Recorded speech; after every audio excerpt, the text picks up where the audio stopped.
Hi అందరికీ నమస్కారం. ఇది మునగాకు హెల్త్కి అయితే చాలా మంచిది కదా.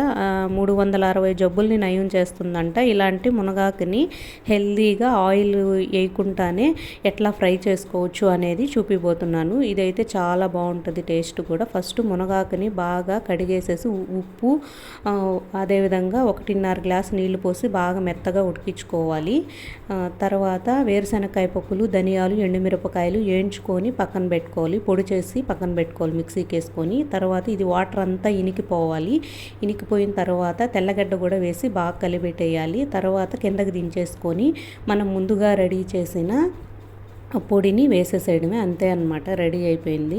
చాలా ఈజీగానే చేసుకోవచ్చు. కాకపోతే అది ఉడకడం కొంచెం టైం పడుతుంది. లేతాకైతే తొందరగా ఉడికిపోతుంది. కొంచెం ముదురాకైతే 2 గ్లాసెస్ వాటర్ పోయాల్సి వస్తుంది. నేనైతే ఒక కట్ట మునగాకు, ఇది చాలా పెద్ద కట్టే వచ్చింది, ఇంత అయిందనమాట క్వాంటిటీ.